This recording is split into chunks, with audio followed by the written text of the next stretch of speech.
COVID-19 වෛරසය හේතුවෙන් ලංකාවේ බලපෑම් ඇති වූ එක් ක්ෂේත්‍රයක් තමයි අධ්‍යාපන ක්ෂේත්‍රය. උසස් පෙළ විභාගය කියලා කියන්නේ ළමුන්ගේ අනාගතය තීරණය කරන ඉතාමත්ම තීරණාත්මක විභාගයක්. උසස් පෙළ විභාගයේ ප්‍රතිඵල උඩ තමයි ඔවුන් අනාගතයේ වෛද්‍යවරයෙක්, ඉංජිනේරුවරයෙක්, නීතිඥවරයෙක් සහ ගණකාධිකාරියෙක් වනාද කියන එක තීරණය වන්නේ. ඒ නිසාම උසස් පෙළ විභාගයට සාර්ථකව මුහුණ දෙන්න බැරි වුණොත් ළමුන්ගේ ජීවිතේ දැඩි පසුබෑමකට ලක් වෙනවා. COVID-19 තත්ත්වයේ හේතුවෙන් මාස 3කට ආසන්න කාලයක් පාසල් උපකාරක පන්ති සියල්ල ඇන හිටියා. එවන් තත්ත්වයක් උඩ රජය තීරණය කරනවා සැප්තැම්බර් මාසේ 7 වෙනිදා උසස් පෙළ විභාගය පවත්වන්නට. මේ තීන්දුවත් සමගම ළමුන්, දෙමාපියන්, ගුරුවරුන් අතර මේ දැඩි සමාජ කතිකාවතක් නිර්මාණය වෙනවා. ටෝක් විත් ලෝයර් වැඩසටහන අද දවසේ මේ කාරණය සම්බන්ධයෙන් සාකච්ඡා කරන්නට ඔබ දන්න ලංකාවේ ප්‍රවීණ ආර්ථික විද්‍යා දේශකවරයෙකුට ආරාධනා කරා. ඔහු අමරනාත් බටකොඩ. ආයිබෝන් ඔබතුමා.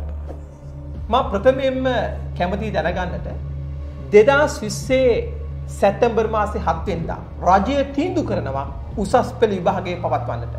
මේ තීන්දුව සාධාරණද අසාධාරණද?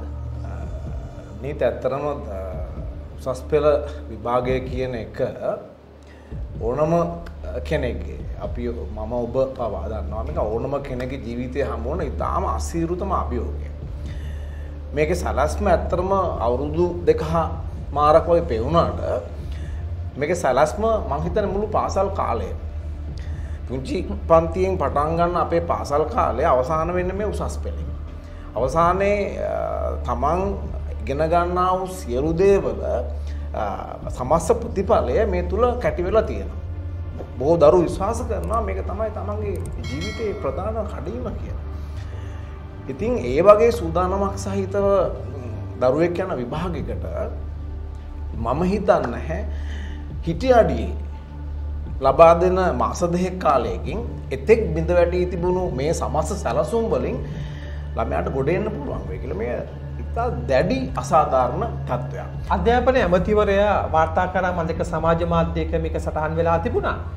උසස් පෙළ ළමුන් 2000කට ආසන ප්‍රමාණයක් එක්ක සාකච්ඡා කරා. ඔවුන් එක සාකච්ඡා කළා තමයි මේ උසස් පෙළ විභාගයේ සැප්තැම්බර් මාසයේ පවත්වන්න තීරණය කියලා. ඔබට මීට වඩා සාක්ෂියක් තියෙනවද මේක අසාධාරණ කියලා ඔප්පු කරන්න? මේ දරුවෝ 2000 අමතුතුමා ගෙදර තියන් උගන්නපු දරුවෝ 2000ක්ද? මේ දරුවෝ කොහෙද හිටියේ? මේ දරුවෝ මොන පළාත්වල හිටියේ? ඒක එලි කරන්න ඕනේ නේද? කොහෙන් මේ දරුවෝ හොයාගත්තේ? මේ දරුවන්ගේ අනන්‍යතාවය මොකද්ද? මොකද්ද පාසල? අපිට තියෙනවා නියඳී. මම දන්න සියලු ගුරුවරු ලංකාවේ දිස්ත්‍රික්ක පුරා ඉන්නවා. ඒ සියලු නියඳී. මගේ පන්තියෙන් මට නියඳියක්. ඒ පන්තියට එනවා බොහෝ තැන්වලින් දරුවෝ. මේ දරුවෝ අපිට කතා කරලා කියනවා සර් විභාග ලියන්න බෑ. අපේ තාත්තට ආදායමක් නැහැ. අපිට වෙන කිසිම අඩු ගානේ ඩේටා මොකුත් නැහැ. ඔන්ලයින් යන්න බෑ. පන්තියක් නැහැ. පාසල් නැහැ. ගුරුවරු හම්බෙන්නේ නැහැ. කොහොමද විභාගයක් ලියන්නේ?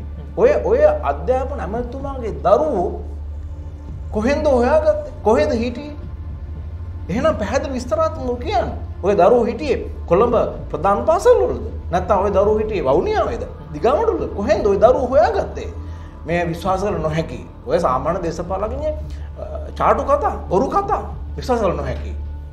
ඔබතුමා මීට වඩා කරපු සමාජ සමීක්ෂණ වාර්තාවක් තියෙනවද මේක උසස් පෙළ ළමුන් බහුතරයක් මේකට විරුද්ධයි කියලා ඔප්පු කරන්නට? පෞද්ගලිකව ගුරු වශයෙන් අපිට තියෙන අපේ පන්තිෝසේ අපි දන්න අපිට ලැබෙන තොරතුරු සහ මම දැක්කා බොහෝ සමාජ මාධ්‍ය ඔස්සේ විවිධ සමීක්ෂණයන් පැවැත්වෙනවා. මේ හැම තැනකදීම දරුවන්ගෙන් 80ක් විතර මගේ පෞද්ගලික අදහසත් දරුවන්ගෙන් 80ක් 70ට වඩා වැඩි ප්‍රමාණයක් තරම මේ විභාගය ඔස්සේ මේ විභාගයේ පැවැත්වීම නිසා ඉතා ඉක්මනින් දැඩි අසීරුතාවකට පත් වෙලා ඉන්නවා. යම් කිසි කණ්ඩායමක් යම් දරුවෝ කණ්ඩායමක් 10ක් 20ක් තම විභාගයේ පැවැත්වුවාට කමක් නැහැ කියන මතේ ඉන්න පුළුවන්. නමුත් ඉතා දැඩි බහුතර අපි කතා කරන්නේ සමස්ත 100 ගැන නෙවෙයි. අපි කතා කරන්නේ මේ අසාධාරණ පත්වන 80 පමණ දරු පරම්පරාවක් ගැන. එහෙම බලද්දී මම හිතන්නේ මේ ඉතාමත් නරක දෙයක් රජය කරන්න යන්නේ. ඔබතුමන් ආර්ථික විද්‍යා දේශකවරයෙකු ලෙස කොපමණ කල් මෙම ක්ෂේත්‍රයේ රැඳී සිටිනවාද? ආසන්න වසර 25ක් පමණ. ඔබ විශ්වවිද්‍යාල උපාධිය ලබා ගන්නේ? ජයවර්ධන විශ්වවිද්‍යාලය. ඇයි මේ උපකාරක පන්ති ක්ෂේත්‍රයට අවතීර්ණ වන්නේ? ඇත්තට මම මුලින්ම රැකියාව කරේ බාට ආයතනයේ. මම කිසිම බලාපොරොත්තුවක් තිබුණේ නැහැ. වෘත්තීය ගුරුවරයෙක් වශයෙන් එන්න. නමුත් බාට ආයතනයේ සේවය කරද්දී මට ලැබුණු වැටුප ඒකේ තිබුණු යම් යම් අනාගත තත්ත්වයන් එක මට හිතුණා මේක මගේ ගමන නෙවෙයි කියලා. ඉතින් මගේ යාළුවෝ හිටියා ටියුෂන් කරන මේ උපකාර පන්ති කරන. ඉතින් මටත් හිතුණා ඇත්තටම මේ මට ජීවන වෘත්තියක් වශයෙන් මගේ ජීවන තත්ත්වය ඉහළ නංවා ගන්න මම හිතුවා මේක හොඳ ආදායම් මාර්ගයක්. ඒක තමයි සත්‍ය කතාව. මේක බොහෝ දෙනා මේකට එන්නේ මේ ඔස්සේ ලැබෙන ආදායම් මාර්ගයේ පවතින ආකර්ෂණය නිසා. මම හිතනවා මාත් ඒ ඔස්සේ තමයි ආවේ. ඔබ මම අපි හැමෝම මම හිතන්නේ ඒ ඔස්සේ තමයි එන්නේ වඩා සත්‍ය කතා කළොත්. ඉතින් වඩා ඉහළ ආදායම් මට්ටමක් ලබා ගන්න තමයි මම හිතන්නේ මම මේ ටියුෂන් වෘත්තිය තුළ සහ අනිත් හරි ස්වාධීනයි. මම කවදාවත් කැමති වුණේ නැහැ රජයේ රැකියාවක් කරන්න. මට හැමතිස්සෙම ඕනේ මගේම ස්වාධීන රැකියාවක් කරන්න. ඉතින් මට හිතුණා මේක හරිම ස්වාධීන වෘත්තියක්. මට මගේ දේවල් ගොඩනගාගෙන මේ ඔස්සේ මගේ අනාගතය හදා ගන්න පුළුවන් වෙයි කියලා. ඉතින් මම මේ මාර්ගය තෝරගත්තා. සමාජයේ ඇතමුන් චෝදනා කරනවා මේ උසස් විභාගයේ කල් තැබීම සම්බන්ධයෙන් ගුරුවරු මේ සම්බන්ධයෙන් සටන් කරන්නේ උන්ට මාස 3ක ආසන්න ප්‍රමාණයක් උපකාරක පන්ති පවත්වන්න බැරි වුණා. ඒ නිසා විශාල ආදායමක් අහු වුණා. ඒ නිසා තමයි උන් මේ ළමුන් වෙනුවෙන් සටන් කරන්න කියලා. මොකද්ද මේකේ සත්‍යතාවය? නේද? ඇත්තරම ආදායම් හිමි වීම ඔබටත් මටත් ඕනම කෙනෙක්ට දැනෙන දෙයක්. ඕනම කෙනෙක් වෘත්තියක් කරනවා. ඒ වෘත්තියක් කරන්නේ ආදායමක් ලබන්න.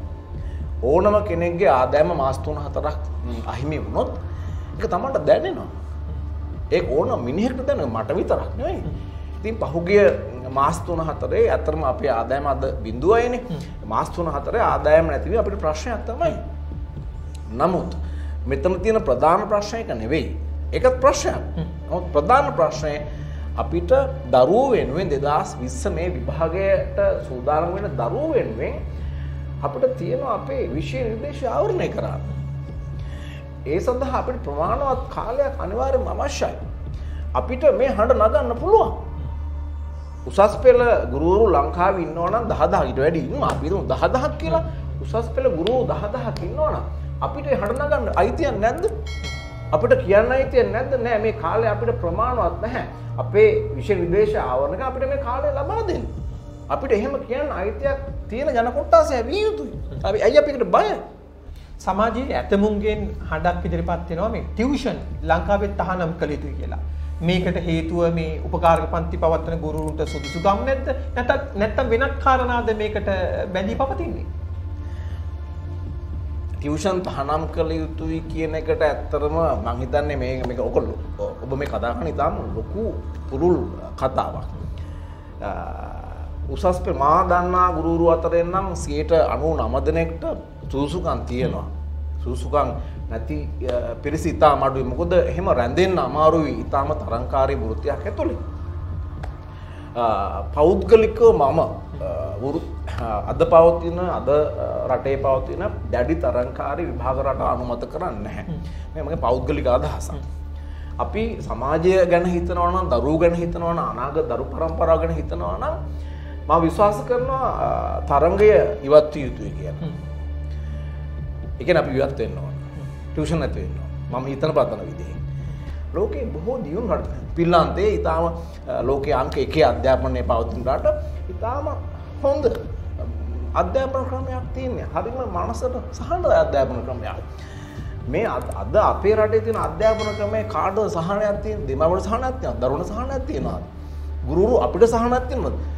සල්ලි ලැබෙනවා කියලා තමයි කතා කරන්නේ. නමුත් විඳින වේදනාව අපි සියලු දේ කැප කරගෙන මේ ක්‍රමවේදය ඇතුළේ කිසිම කෙනෙක්ට සහනදායී බවක් නැහැ. නිසා මමත් විශ්වාස කරනවා මේ ක්‍රමයට වඩා හොඳ අධ්‍යාපන ක්‍රමවේදයක් අපි සොයාගත යුතුයි. හැබැයි ඒක රැයකින් කළ හැකි දෙයක් නෙවෙයි. රටේ ඉහළ තැන්වල ඉන්න ඇතැම් පාර්ශ්වයන් ටියුෂන් දිහා වෙනස් ඇසකින් බලනවා. මම හිතන්නේ මේට හේතුව මේ ටියුෂන් වෘත්තියේ ඉන්න සමහර ගුරු ඉතාමත් ඉහළ ආදායම් මට්ටම තියෙන සමාජ ඉහළ තැන්වල ඉන්නවා. සාමාන්‍යයෙන් සර් මේ ටියුෂන් ගුරුවරයෙක්ගේ ඉහළ තැන්වල ළමුන් ගොඩක් ඉන්න ගුරුවරයෙක්ගේ මාසික ආදායම කීයක් විතර වෙනවද? මාසික ආදායම ඉතින් මම නම් දන්නේ නැහැ. නමුත් අපිට පේන දේවල් තියෙනවානේ. ඕක හොඳ ප්‍රශ්නයක් ඇත්තරම. දැන් මම මෙහෙම දෙයක් ඔබෙන් අහන්නම්කෝ. දක්ෂ නළුවෙක්ව දාලා ෆිල්ම් එකක් කරනවා. දැන් ওই ෆිල්ම් එක ගොඩක් ජනප්‍රිය වෙනවා. එක නළුවා මේ ෆිල්ම් එකේ ඉන්නේ. මේ ෆිල්ම් ගොඩක් ජනප්‍රිය වෙනවා. මිනිස්සු ගොඩ ඇවිල්ලා මේ ෆිල්ම් එක බලනවා. පෙරලා ඉතරලා යනවා සිනමා ශාලා. ඒතර මිනිස්සු කල්පනා කරනවා මේ හැමෝම මිනිස්සු මේක බලනවා මේ නළුවට මාර සල්ලියක් හම්බ වෙනවා ඇතිනේ කියලා. ඒ වගේ කතාවක් තමයි දැන් මේ ඔබ අහන්නේ. හැබැයි මිනිස්සුන්ට අමතකයි මේ ෆිල්ම් එකේ එහා පැත්තේ ඉන්න කණ්ඩායම්. මේක නිෂ්පාදකවරු ඉන්නවා, අධ්‍යක්ෂවරු ඉන්නවා. ඒතකොට මේකේ විශාල කැමරා කණ්ඩායමක් ඉන්නවා. මේකට සහාය වෙන පිරිසක් ඉන්නවා. මේ සියල්ල එකතු වෙලා තමයි මේක එන්නේ. දැන් අපි හිතමුකෝ අපි නවලෝක රෝහලට ගිහිල්ලා අපි ඒක දිහා බලාගෙන මේකේ තට්ටු 10ක් 12ක් තියෙනවා. මේ කාමර මෙච්චර තියෙනවා. මේ හැම කාමරයකම ලෙඩ්ඩු ඉන්නවා. එක ලෙඩ් එකකින් මෙච්චර ගන්නවා. අපි ගණන් හදලා එහෙම හිතනවද මේකේ අයිතිකරුන්ට පුදුම ආදායමක් නේ තියෙන්නේ මේ සේරම නෑ මේ නමුත් ටියුෂන් ගුරුවරු ගැන ඇයි එහෙම හිතන්නේ? ඔබ දන්නවාද ටියුෂන් ගුරුවරයෙක්ට ලැබෙන ආදායමෙන් 20-30 අතර ප්‍රමාණයක් ආයතනයට අපි දෙන්න ඕන, ගෙවන්න ඕන. ඒක බොහොම නිශ්චිත වූ දෙයක්. එතකොට ඕනම ටියුෂන් ගුරුවරයෙක්ගේ ආදායමෙන් 20-25-30 හමාරු 40 ප්‍රමාණයක් මුද්‍රණ වියදමට යනවා. මොකද අපි ටියුෂන් කාලේ හම්බෙච්ච කොලේ වගේ නෙමෙයි දැන් සියලු සටහන් මේ මුද්‍රණය කරලා ලස්සන පොත් වලින් දෙනවා ඇත්තටම. ලෝකයේ අනෙක් රටවල වගේම හොඳ පොත්පත් දරුවන්ට ලැබෙනවා. වර්ණවත් නිබන්ධන ලැබෙනවා. ඔව් ඒවට වෙනම අයකිරීම කරන්නේ නැහැ. ඒවට අයකිරීම කරන්නේ අර මුදල ඇතුළෙම තමයි. එතකොට දැන් 25%ක් ආයතනයට දීලා තව 25%ක් මුද්‍රණ කටයුතු වල දීලා 50%යිනේ. ඒතර ඔබ අපි ගමුකෝ ලක්ෂ 50යි කියලා දැන් ඔය ආදායම දැන් ලක්ෂ 25ක් ගියා. තාවල ලක්ෂ 25ක් තියෙනවා. ඊළඟට ඔහුට ඉන්නවා තමන්ගේ කාර්ය මණ්ඩලයක්. ඔහුට තියෙනවා ප්‍රවාහනය කිරීම බොහෝ දේවල්. ඒතර මේ දේවල් වලට අපි තව 20ක් දාමුකෝ. දැන් 30ක් ඉතුරු. මම දන්නා තරමේ හැබැයි රජයේ ඒකම ආදායම් බදු ගෙවන්නත් ඕනේ. ඔව් අපි ඒක තමයි. දැන් ඒව නැතුව මම මේ කියන්නේ. මම දන්නා තරමින් සාමාන්‍යයෙන් ගුරුවරයෙක් 25-30ක ආදායමක් තමයි Taman ලැබෙන ආදායමෙන් ගෙදර ගෙනියන්නේ. ඒතකොට අපි ලක්ෂ 50ක ආදායමක් ගන්න ගුරුවරයෙක් හිතමුකෝ. ඔහු ලක්ෂ 15ක් විතර තමයි ඔහුගේ ඇත්තම සුද්ධ ආදායම එන්නේ. ලක්ෂ 15ක් ලබන ලංකාවේ විද්‍යාඥ කී දෙනෙක් ඉන්නවද ඔබ හිතන්නේ? ලක්ෂ 15ට වඩා උපයන ලංකාවේ නීතිඥවරු ගැන ඔබ දන්නවා ඇති අනිවාර්යයෙන්. වෛද්‍යවරු ගැන ඔබ දන්නවා ඇති. මේ ටියුෂන් ගුරු ගැන විතරක් කතා කරන්නේ. හැබැයි මේ දෙක කියන්න ඕන. මේ මම පාසල් යන කාලේ මම පන්ති යන කාලේ අපි මේ ටකරම් අඩුවල. හරියට වාඩි වෙන්නවත් බංකුවක් දෙස් එකක් නැහැ. ටකරම් අඩුවේ තමයි ඉගෙන ගත්තේ. ඇවිල්ලා ගුරු කෑ ගහනවා, ළමයි එහෙ පැත්ත කෑ ගහනවා. අර පන්තිය මෙහෙට යනවා, මේ පන්තිය මෙහෙට යනවා. නමුත් අද ඔබත් දක්ෂ නීතිඥයෙක් වගේ මොකද දක්ෂ ගුරු කියලා මම දන්නවා. අපි අද යන පන්ති වල බලන තත්ත්වය ශාලා පහසුකම්. ඒතර මේ වසර 20ක පමණ කාලය තුල මේ ශේෂ්ත්‍රය ගොඩ නැගුණා. ව්‍යවසායක ගොඩ නැගුණා. මොවුන් ව්‍යවසායකයෝ. මගේ විෂය තුල අපි කියන්නේ ව්‍යවසායකත්වයේ ගොඩ නැගෙනවා නම් කිසියම් ශේෂ්ත්‍රයක් ඇතුලේ ඒ තුලින්ම ව්‍යවසායක පැමිණ ඒ ශේෂ්ත්‍රය දියුණුවටපත් වෙනවා. ඉතින් එහෙම ශේෂ්ත්‍රයක් දියුණු වෙන්න තමයි මේ ආදායම හේතු වුණා. බොහෝ දෙනා රැකියාව ලැබුවා මේකෙන්. මේ හරහා තව මුද්‍රණ කර්මාන්ත දියුණු බොහෝ කර්මාන්ත දියුණු වුණා. සමහර නගර ටියුෂන් නිසා තියෙන්නේ. උදාහරණ රම්පහ නගරේ සාමාන්‍ය හුදකලා නගර ටියුෂන් නිසා තියෙන්නේ. මේ සමාජය නොදන්න කාරණා. බස් වලට සෙන්න කියන්නේ කඩේට සෙන්න කියන්නේ තේ එකක් බොන්න මිනිස්සු ඉන්නේ මේ ටියුෂන් නිසා. ඒතොර මේක කෙනෙක්ගේ ලබන ඔහුට එන දරුවෝ ප්‍රමාණය බල ඒක ඉලක්කම් වලින් ඒ ගණන් හදන එක ඉරිසියා සහගතයි කියලා මම හිතන්නේ නොකල යුතු දෙයක් කියලා මගේ විශ්වාසය. ඊට එහා ගිය දෙයක් මේ ටියුෂන් ගුරු මේ සමාජයට කරනවා ඇත්තටම. ගුරුවරයෙක්ට ළමයි දහස් ගණනක් සහභාගී වෙනවා නම් ඔවුන්ට ඉරිසියා නොකළ යුතුයි. ඒ ගුරුවරයාගේ දක්ෂතාවය හැකියාව මේ මත අපි සමාජයෙන් ඇත්තටම වෙනස් කළ යුතුයි. ඔහු සමාජ හොඳ තත්ත්වයක ඉන්නවා නම් අපු ඇත්තටම ඔහුට අපි සුබ ප්‍රාර්ථනා කළ යුතුයි. දැන් සර් මට කියන්න උසස් පෙළ විභාගයට පෙනී සිටින දරුවෙක් උපකාරක පන්තියට සහභාගී වෙලා ඉහළ ප්‍රතිඵලයක් ලබා ගත්තට පස්සේ පාසල් ගුරුවරුන්ගේ දායකත්වයක් මේ ප්‍රතිඵලයට නැද්ද? පැහැදිලිවම තියෙනවා. මං හිතන්නේ මෙතනදී අපි සමස්ත කර්මාන්තයක් වශයෙන් අපි යම් වරදක් නිවැරදි කළ යුතුයි ඇත්තටම. මොකද මේ යන ගමනේ පාසල් අධ්‍යාපනය තුල සම්පූර්ණයෙන්ම ඉලක්කගත වෙලා තියෙන අවසානයේදී මේ උසස් පෙළ කියන දේ. අවසානයේ උසස් පෙළ ප්‍රතිඵලය තුල දරුවාගේ අධ්‍යාපනය මනින තරම් අපි සමාජයේ බොහොම පටු තැනකට ඇවිල්ලා තියෙනවා. නමුත් වසර 13ක් පාසල තුර ගුරුවරුන් හමු වෙන්නේ නැද්ද දරුවන්ට? ඔබට හම්බ වෙලා නැද්ද? මට හම්බ වෙලා නැද්ද? නේද අපි අමතක කරපු කොට්ටාසයක් ඉන්නවා අපි පුංචිම සංදියේ වඩාගෙන ගුරුවරු ටික. පෙර පාසල් ගුරුවරු ටික. මේ කුඩා අවදී අපිට හම්බ වෙන ආදරය සෙනෙහස ලැබුණේ නැත්තම් අපේ මේ වගේ පෞරුෂයක් ගොඩ නැගෙන්නේ නැහැ. හැබැයි අපිට ඒ ගුරුවරු මතක හිටින්නේ නැහැ. මතක හිටින්නේ නැති වුණාට ඔවුන් ලබා දෙන ආදරය තුලින් තමයි ජීවිතය ගොඩ නැගෙන්නේ. ඒ පෙර පාසල් අවදියේ ඔවුන් ලබා දෙන ඒ පුහුණුව, ඒ ආදරය, ඒ සෙනෙහසේ දයාවමත් තමයි අපි මේ හිමින් මේ පඩිපේඩිය නැගලා එන්නේ. ගුරුවරුන් අපිට අත දෙනවා, අපි අත්අල්ලන් එන්නේ. අපි ඒ සියල්ල අමතක වෙලා වගේ උසස් පෙළේදී කතා කරනවා මේ අපි ඉගෙනුවා මෙහෙම. මං හිතන්නේ ඒ වැරදි. බොහෝ ගුරුවරු එහෙම කතා කරන්නේ නැහැ ඇත්තරම. සමහර විට මේ අධික තරංගයේ ජයග්‍රහණය උදෙසා යම් කල්පනා කරන හෝ අලෙවිකන උපක්‍රම භාවිතා කරනවා වෙන්න පුළුවන්. නමුත් පෞද්ගලිකව අපි පිළිගන්නවා මම හිතන්නේ පාසල් ගුරුවරුන්ගේ දායකත්වය ගැන මීට වඩා කතා කළ යුතුයි. ඒ කියන්නේ මම මේ කතා කරන්නේ අපි සමාජයේ මනින මේ ඊතුන ඒව ගැන නෙවෙයි. මම මේ කතා කරන්නේ දරුවෙක්ගේ පෞරුෂත්ව වර්ධන ක්‍රියාවලියේදී ගුරුවරුන් දක්වන දායකත්වයේදී කවදාවත් අපිට පාසල් ගුරුවරු අමතක කරන්න බෑ. ඒ අමතක කරනවා නම් අපි කරන වරදක්. ශ්‍රී ලංකාවේ ප්‍රවීණ ආර්ථික විද්‍යා දේශක අමරනාත් බටගොඩ සඳහන් කරන කාරණාත් එක්ක සමාජයේ ලොකු පණිවිඩයක් තිබෙනවා. සමාජයේ යම් තැනක යම් කෙනෙක් ඉහළ තත්ත්වයක ඉන්නවා නම් පාසල් ගුරුවරු මෑණිවරු ලබා දුන් දායකත්වය ඉතාමත් විශිෂ්ටයි. කවදාවත් ඒ සේවය කිසිදා අපිට අමතක කරන්නට හැකියාවක් නැහැ. උපකාරක පන්ති ආරම්භන දිනය තීරණය කිරීමේදී අධ්‍යාපන බලධාරීන් සහ සෞඛ්‍ය බලධාරීන් අතර දැඩි මතභේදයක් ඇති බව අපි දැක්කා. රජයේ ප්‍රවෘත්ති අංශය 3:45ට තීරණය කරනවා ජුනි මාසේ 15 පන්ති පවත්වන්නට හැකියාවක් තිබෙන බවට. ඒ ප්‍රවෘත්තියක් විදිහට පළ වෙනවා.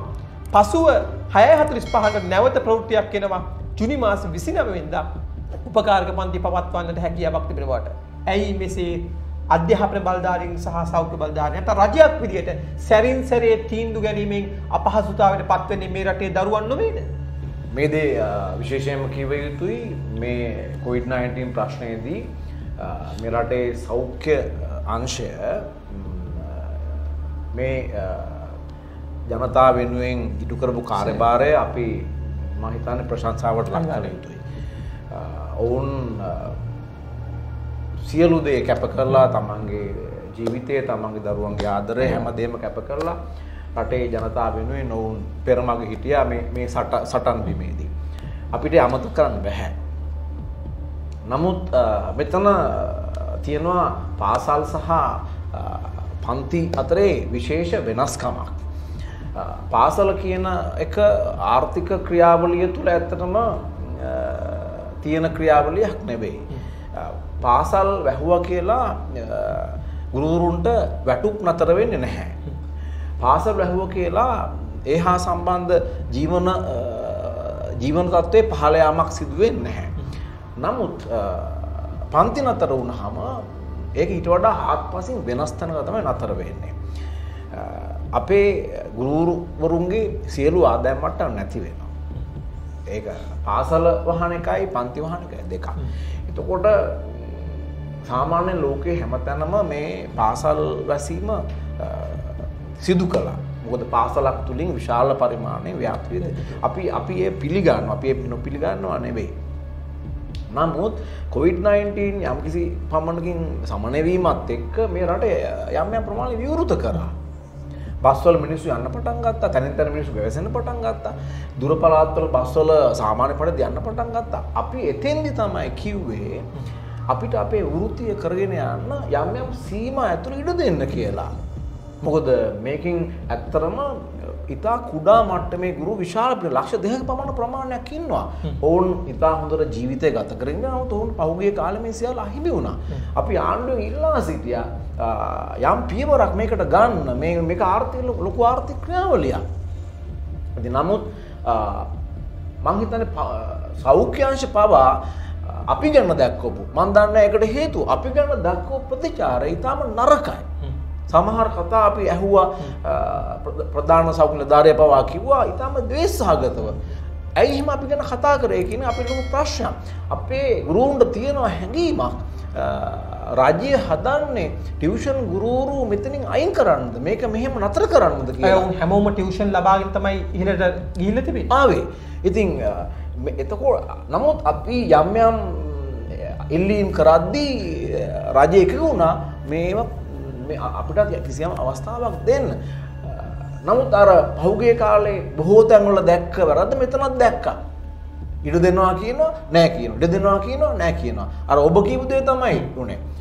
අපිට දවසක් දුන්නා ඊට පස්සේ ඒක නෑ කිව්වා. නමුත් මේ රජයේ ගත්තා වූ ක්‍රියාමාර්ගයන් පිළිබඳව මේකදී අපිට දැඩි සැකසහිත බවක් තියෙනවා.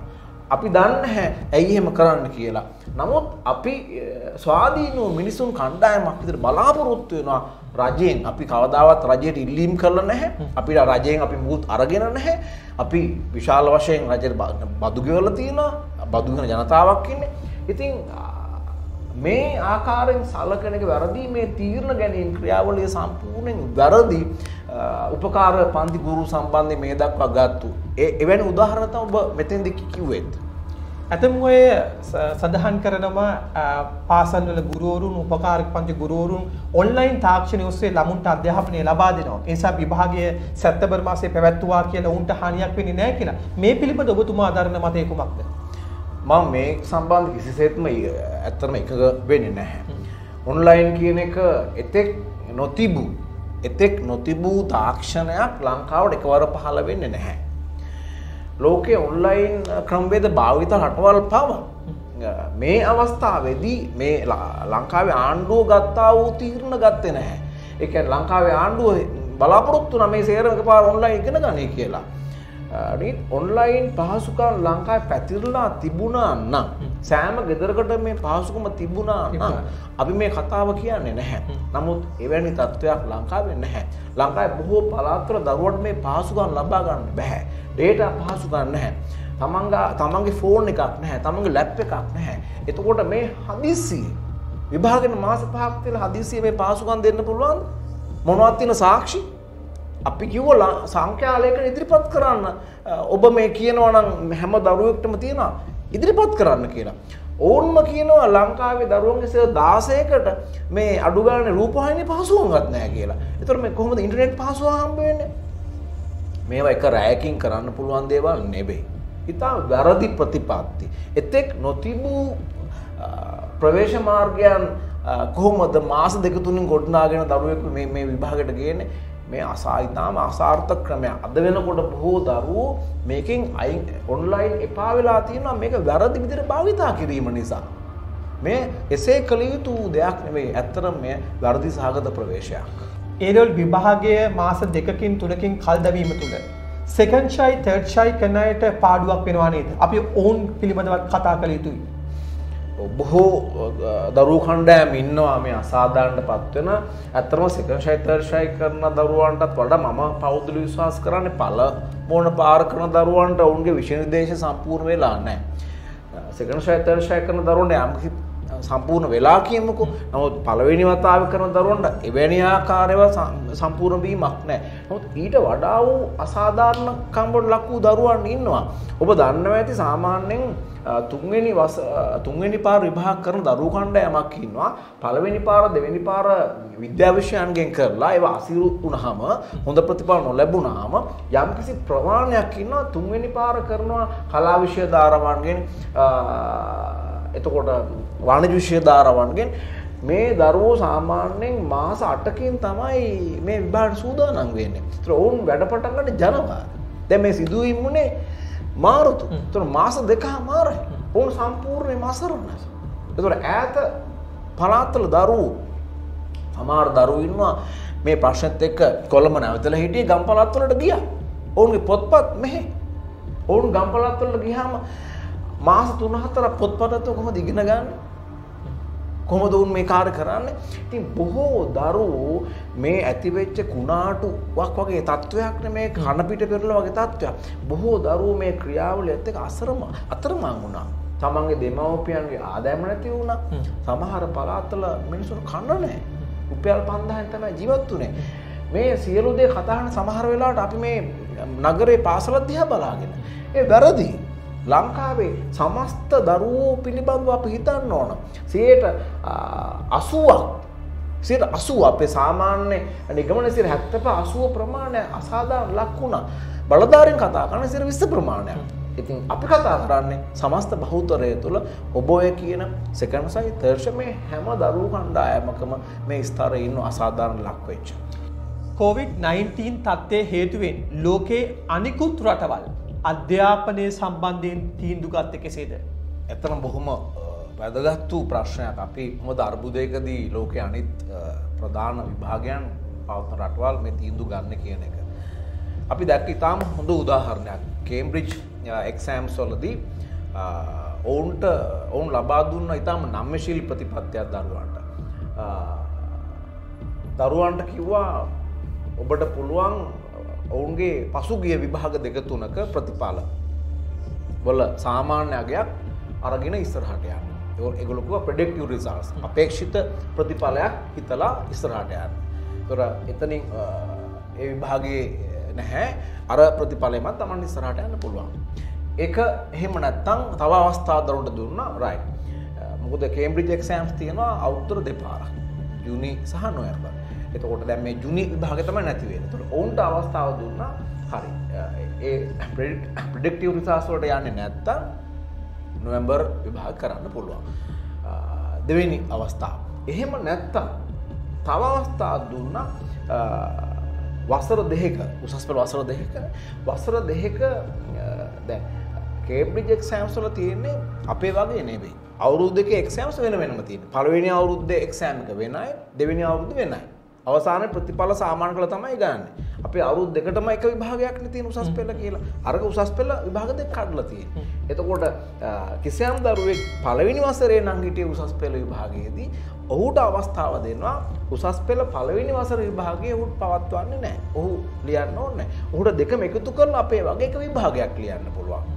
එතකොට අවස්ථාව 3ක් ඕන දුන්නා. අපේක්ෂිත ප්‍රතිඵලයක් ගන්න පුළුවන් පළමු විභාගවලින්. මේ ජුනි විභාගයේ නෑ නොවැම්බර් මාස විභාගේ ලියන්න පුළුවන් කිසි ප්‍රශ්නයක් නෑ. එහෙම නැත්නම් පළමු වසරේ දරුවෙක් නම් පුළුවන් පළමු වසරේ විභාගෙ ලියන්න නැතුව විභාග දෙකම එකට එකතු කරලා දෙවෙනි වසරේදී සම්පූර්ණ විභාගය ලියන්න. ඊටාම නම්‍යශීල. නමුත් මේ කිසිම දෙයක් අපිට නෑ. අපි දරුවන්ගේ පැත්තේ කිසිම නම්‍යශීලී බවක් නෑ. නැතුව තමයි මේ දැන් මේ කතා කරන්නේ. ලෝකේ දිහා බලුවොත් එහෙම ලෝකෙ හැමතිස්සෙම දරුවන්ට නම්‍යශීලී වුණා මේ ප්‍රශ්නේදී. උසස් පෙළ විභාගය තව මාස කීපයකින් කල් දැම්මොත් උසස් පෙළ ප්‍රතිඵලෙ ඉන්න කල් යනවා, විශ්වවිද්‍යාල ආරම්භ කරන්න පරක්කු වෙනවා සහ අවසානයේ අනාගතයේ උන්ට රස්සාවක් කරන්න තියෙන අවස්ථා තව කල් වෙනවා. මේ ප්‍රශ්න වලට ලබා දෙන විසඳුම මොනවාද? මේ ලෝකේ අර්බුද ඇතිවෙච්ච පළවෙනි අවස්ථාව මේ නොවේ. මේට වඩා සමහර ඉතා විශාල අර්බුද ලෝකේ ඇවිල්ලා තියෙනවා. ඒ වගේ අවස්ථා ලෝකේ පස්සට යන්න පුළුවන්. ඉතින් එවැනි අවස්ථාවලට තමයි නායකයෝ අවශ්‍ය වෙන්නේ. නායකයෝ කියන්නේ මේ වගේ අවස්ථාවලදී මිනිස්සුන්ව බේරගෙන අවශ්‍ය අරමුණ කරා ගෙන යන්න පුළුවන් කණ්ඩායමක්. ඒතොර එවැනි නායකයෝ අපේ රටේ නැද්ද? ඒතොර අපේ රටේ නිදහස් අධ්‍යාපන ක්‍රමයෙන් බිහිකලේ කවුද? මෙච්චර කාලයක්. ඒතොර අපි මේ කියන නිලධාරීන් පිරිස විභාග කොමසාරිස්තුමා වෙන්න පුළුවන්, මේ හා සම්බන්ධ අනිකුත් ආයතන වෙන්න පුළුවන්. ඒතොර මේ නිලධාරීන්ට බැරිද මේ මාස දෙක තුනේ කාලය කළමනාකරණය කරගෙන ඔවුන්ට සැලසුමක් නැද්ද මේක මගහරව ගන්න ක්‍රමයක්? නායකයෝ නැද්ද? එතකොට මේ මිනිස්සු ඉන්නේ තනතුරු වලට ගිහිල්ලා ඒ තනතුරු වල තියෙන රස්සාව සාමාන්‍ය විදිහට කරලා වැටුපරන් ගෙදර යන්නද? ඔවුන්ට ලෝකේ අර්බුද කළමනාකරණය කියලා විෂයන් ඔවුන් ඉගෙන නැද්ද? එවෙන් රටවල අපි ජීවත් වෙන්නේ නැහැ. ඊටාම දක්ෂ මිනිස්සුන්ට මෙවැනි අවස්ථාවකදී පුළුවන් වෙන්න ඕන මේ දරුවෝ බේර ගන්න.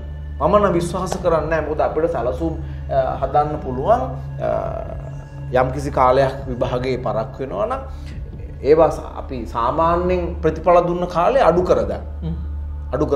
මට මතකයි 88 89 කාලේ ලංකාවේ යුද්ධයක් ඇති වුණා, සිවිල් යුද්ධයක්. ඒ කාලේ බැචස් දෙක එකට ගත්තා කැම්පස් එකට. එකට අරගෙන ඒ තිබුණු මේ පරතරය අඩු කරගත්තා. ඉතින් බැචස් දෙකට ගන්නවා කියන එක බරපතල කාරණයක්. නමුත් ඒ කළමනාකරණය කරගත්තා. මම විශ්වාස කරන්නේ නැහැ දක්ෂ මිනිස්සු ඉන්නවා නම් මේවා ප්‍රශ්න වෙන්න බෑ සමාජයකට. මොකද සමාජයකට මොන දේ කොහොම ආවත් සමාජයේ ගමන නතර වෙන්න බෑ. ඉතින් මේක රටේ අනාගතය පිළිබඳ ප්‍රශ්න, දරුවන්ගේ අනාගතය, රටේ අනාගතය. ඉතින් මං හිතන්නේ නායකයෝ ඉදිරිපත් වෙලා මේ වඩා හොඳින් කළමනාකරණය කරගත යුතුයි දරුවන්ව බිලි නොදී. ජුනි 29 වෙනිදා සිට උපකාරක පන්ති පවත්වන්නට රජයේ අවසර ලබා දීමක් සිදු කර තිබෙනවා. නමුත් සෞඛ්‍ය බලධාරීන් පවසනවා උපකාරක පන්තියට සහභාගී වෙන්න හැකියාවක් දෙන්නේ උපරිමය නමුන් 100කට පමණයි. අපි වර්තමානයේ ගත්තොත් උපකාරක පන්ති ඉතාමත් ඉහළ පහසුකම් තිබෙනවා.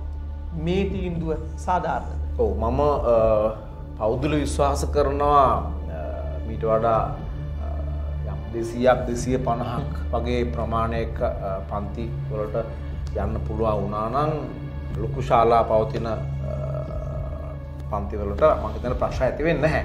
නමුත් මෙවැනි අර්බුදකාරී අවස්ථාවක සමාජ අවදානමකට ලක් වෙනවා නම් අපේ පැතුණු කැපකිරීමක් කළ යුතුයි.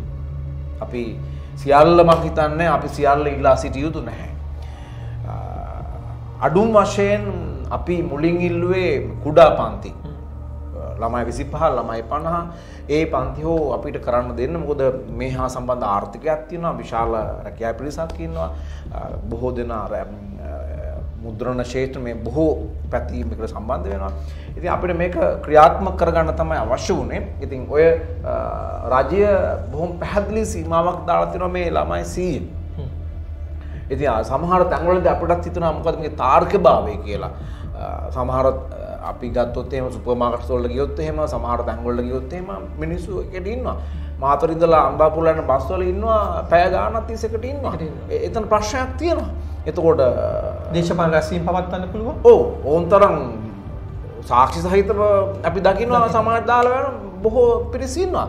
එතකොට මේක දරුවන්ට මේ මොකක් හරි තියනවාද ප්‍රශ්නයක්, මේක දරුවන්ට විතරයි හැදෙන්නේ, දරුවන්ට විතරයි හැදෙන්නේ කියලා එවැනි සැකසහිතන් තියෙනවා. ඇත්තට මම හිතන්නේ මේක ඊට වඩා නම්‍යශීලී වී යුතුයි අපිට. ඒක අපි ගුරුවරු වශයෙන් ඒක තමයි අපි කියන අපිට සැකයි කියලා මේ වගේ අවස්ථාවල අපිට විශේෂ වූ විදිහකින් සලකනවාද කියලා.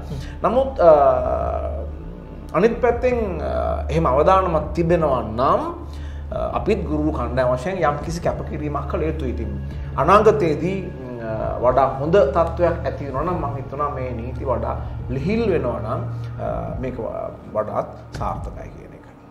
ටොක් විත් ලෝයේ වැඩසටහන සම්බන්ධයෙන් ඔබේ අදහස්, යෝජනා, චෝදනා තිබෙනවා නම් ඔබට පුළුවන් ලයික් එකක්, කමෙන්ට් එකක් දාන්න. විශේෂයෙන්ම අපේ රජයෙන්, අධ්‍යාපන බලධාරීන්ගෙන්, සෞඛ්‍ය බලධාරීන්ගෙන් ඉල්ලීමක් කරනවා මේ කතා කරපු කාරණා ගණනාවක් අනාගතයේ තීන්දුව తీන ගැනීමේදී සැලකිලිමත් වෙන්න කියන බොහොම අහිංසක ඉල්ලීම කරනවා. එසේනම් අද දවසේ සාකච්ඡාවට පැමිණි ප්‍රවීණ ආර්ථික විද්‍යාදේශක අමරනාත් බටගොඩ සර්ට ස්තුතිවන්ත වෙමින් අද දවසේ සාකච්ඡාව අවසන් කරනවා.